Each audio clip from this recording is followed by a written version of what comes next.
ನನ್ನ ಹೆಸರು ಬೈರೇಗೌಡ ಅಂತ ಅಂದ್ಬಿಟ್ಟು. ರಾಮಾಂಜನಪ್ಪನವರು ನಮ್ಮ ಅಣ್ಣ.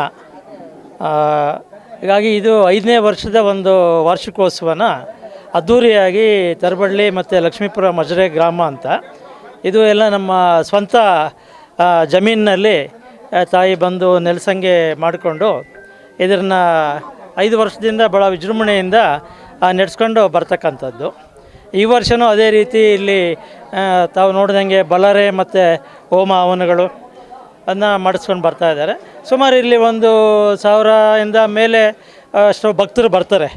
ಈಗಾಗಲೇ 1-2 ಗಂಟೆ ಅಷ್ಟೊತ್ತಿಗೆ ಎಲ್ಲ ಭಕ್ತರು ಬಂದು ಇಲ್ಲಿ ಒಂದು ಪ್ರಸಾದ, ದೇವಿ ಪ್ರಸಾದನ ತಗೊಂಡು ಆಶೀರ್ವಾದ ತಗೊಂಡು ಪೂಜೆ ಮಾಡ್ಕೊಂಡು ಹೋಗ್ತಕ್ಕಂಥದ್ದು ವಾಡಿಕೆ ಆಗಿತ್ತು. ಇಲ್ಲಿ ತಾಯಿ ಚೌಡಾಂಬಿಕಾ ದೇವಸ್ಥಾನ ಇದೆ, ಮುನೇಶ್ವರ ದೇವಸ್ಥಾನ ಇದೆ, ಸಪ್ತಮಾತೆಯರಿದ್ದಾರೆ, ವಿಘ್ನೇಶ್ವರ ದೇವಸ್ಥಾನ ಒಂದು ಮಾಡಿದ್ದೀವಿ. ಹಾಗಾಗಿ ಇಲ್ಲೆಲ್ಲ ಒಂದು 3-4 ದೇವಸ್ಥಾನ ಒಟ್ಟಿಗೆ ಒಂದು ಸಂಪ್ರೋಷಣೆ ಮಾಡಿರ್ತಕ್ಕಂಥದ್ದು. ಇದು ವರ್ಷಕ್ಕೊಂದ್ಸರಿ ಈಗ ಈ ಮುನೇಶ್ವರ ಟೈಮ್ ಅಂತ ಬರ್ತದಲ್ಲ, ಅದು ಸತತವಾಗಿ ಮಂಗಳವಾರ, ಶುಕ್ರವಾರ, ಪೌರ್ಣಮಿ ಎಂದು ಪೂಜೆಗಳು ಹವನಗಳು ನಡೀತಾ ಇರ್ತದೆ. ಈ ವಾರ್ಷಿಕೋತ್ಸವ ವರ್ಷಕ್ಕೊಂದ್ಸರಿ ಈ ಒಂದು ಮುನೇಶ್ವರ ಟೈಮ್ ಬರ್ತದಲ್ಲ, ಇದೊಂದು ನಮ್ಮ ಯುಗಾದಿ ಹತ್ರ ಇದನ್ನು ವರ್ಷಕ್ಕೊಂದ್ಸರಿ ಅದ್ಧೂರಿ ಕಾರ್ಯಕ್ರಮ ನಡೀತದೆ. ಇನ್ನು ಮಿಕ್ಕ ಪೂಜೆ ಸತತವಾಗಿ ನಡೀತಾ ಇರ್ತದೆ.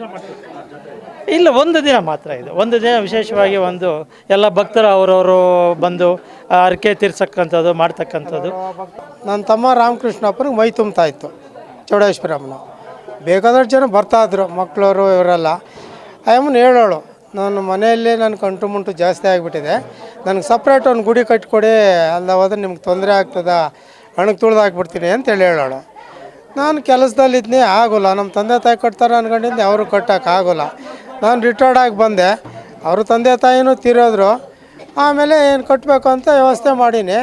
ಒಂದು ಕಟ್ಟೋಣ ಅಂತ ಅಂದ್ಕೊಂಡಿದ್ದೆ, ಅಮ್ಮನವ್ರು 4 ತಯಾರು ಮಾಡಿಬಿಟ್ರು.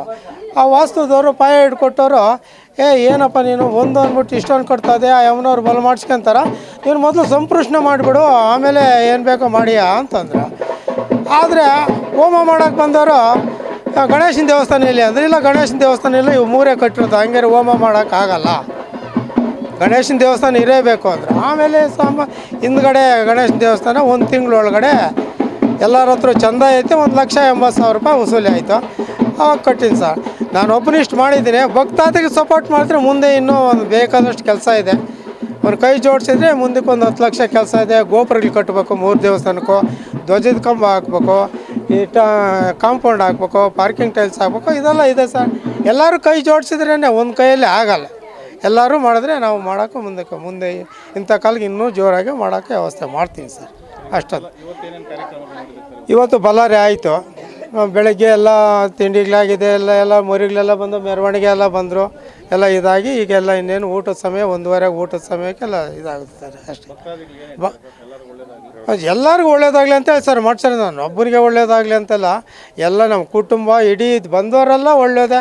ಇಲ್ಲಿ ಬಂದು ಕೂತ್ಕೊಂತಾರೆ, ಸಬ್ ಇನ್ಸ್ಪೆಕ್ಟ್ರಿಗೆ ಬರ್ತಾರೆ, ಏನು ಇಲ್ಲಿ ಇದು ಕೂತ್ಕೊಂಡ್ರೆ ಹೋಗೋಕ್ಕೆ ಇಷ್ಟ ಇಲ್ಲಲ್ಲಪ್ಪ, ನೀನು ಇಷ್ಟು ಮಾಡ್ತೀಯ ಅಂತ ನಮಗೆ ಗೊತ್ತೇ ಇಲ್ಲ ಅಂತ ಇಲ್ಲಿ ಮಲಿಕೊಂಡು ನಿದ್ದೆ ಹೋದ್ರು ಸರ್ 1 ಅವರು.